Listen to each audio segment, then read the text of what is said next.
नमस्कार दोस्तों, एडुकेशन.लाइव चैनल में आपका स्वागत है। पिछले वीडियो में हम लोग ने बात किया था यदि आप फॉरेन एजुकेशन के लिए अमेरिका, कनाडा, यूके जिसे ब्रिटेन कहा जाता है, Australia, New Zealand, Japan, Singapore, Netherlands, इन देशों में यदि आप जाना चाहते हैं, इसके अलावा भी अन्य देशों में आप जाना चाहते हैं, तो किस तरह से ग्लोबल एम्पावर नेटवर्क जो ये संस्था है जो अंडर प्रिविलेज और मार्जिनलाइज्ड कम्युनिटी के लिए गाइड करती है, इसके माध्यम से आप फॉरेन एजुकेशन में जा सकते हैं। लेकिन दोस्तों, आपको यहाँ पर ठहरना होगा, क्योंकि मदद तभी होगी जब आप उसके टेस्ट को क्वालिफाई करेंगे। फॉरेन एजुकेशन के लिए जो टेस्ट होता है वो है IELTS। ये इंग्लिश प्रोफिशिएंसी का टेस्ट है, आपके इंग्लिश नॉलेज का टेस्ट लिया जाता है कि आप जिस भी इंग्लिश स्पीकिंग कंट्री में जाना चाह रहे हैं वहाँ पर आप कंफर्टेबल होंगे कि नहीं होंगे। तो ये जो बेसिकली जो टेस्ट होता है, यह दो तरह के होता है। ये एक एकेडमिक के लिए होता है, दूसरा जनरल टेस्ट होता है। एकेडमिक के लिए, जैसे आप फॉरेन एजुकेशन के लिए आप जाना चाहते हैं, आप वहाँ पर पढ़ने के लिए जाना चाहते हैं, तो आपको एकेडमिक टेस्ट देना होता है। दूसरा होता है जनरल टेस्ट। यदि आप फॉरेन कंट्री में आप जॉब के लिए जाना चाहते हैं तो आपको जनरल टेस्ट देना होता है।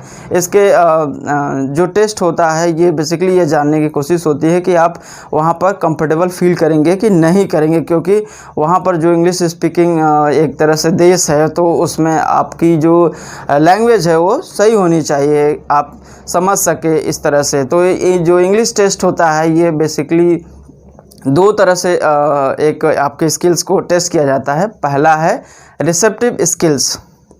इस टेस्ट के बारे में हम लोग बातचीत करेंगे कि रिसेप्टिव स्किल्स और प्रोडक्टिव स्किल्स। रिसेप्टिव स्किल जो होता है वो है लिसनिंग और रीडिंग का है। लिसनिंग के पार्ट्स होते हैं और इसके लिए 40 मिनट निर्धारित होता है। 30 मिनट का जो टाइम होता है उसमें 4 रिकॉर्डेड वीडियो होते हैं जो आपको 1 बाय 1 आपको रिकॉर्डेड वीडियो सुनाया जाएगा। आपको उसको ध्यानपूर्वक सुनना है। उसके बाद आपको 10 मिनट एक्स्ट्रा मिलता है। इसमें आपको उसके क्वेश्चन का आंसर करना होता है। इसके बाद आपको रीडिंग पार्ट होता है। जो रीडिंग पार्ट होता है इसके लिए भी 60 मिनट निर्धारित होता है। रीडिंग में भी 3 पार्ट्स होते हैं और पहले पार्ट से आप जैसे जैसे आगे बढ़ते जाते हैं उसके बाद डिफ़िकल्टी बढ़ती जाती है। और जो एकेडमिक के लिए होता है उसके लिए लॉन्ग पैसेजेस होते हैं, वो बड़े बड़े पैसेज होते हैं और जिसको वो रीड करना होता है। प्रोडक्टिव स्किल्स के बारे में हम लोग जानेंगे। इसमें 2 तरह की चीज़ें होती हैं, एक होता है राइटिंग, एक होता है आपका स्पीकिंग।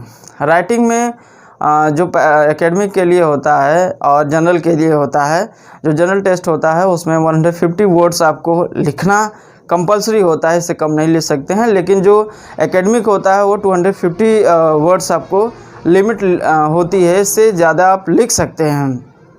ये जो राइटिंग होता है इसमें आपको लेटर आता है, जो फॉर्मल और इनफॉर्मल 2 तरह का होता है। दूसरा होता है एसे होता है।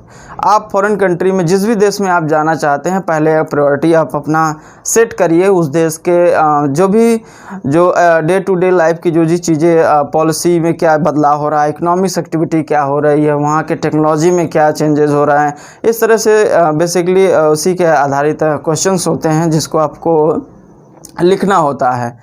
और तीसरा होता है समराइज। जो एकेडमिक जो लोग टेस्ट देते हैं उसके लिए समराइज होता है। जैसे कोई पाई चार्ट, ग्राफ होता है, उसके हिसाब से आपको समरी लिखनी होती है।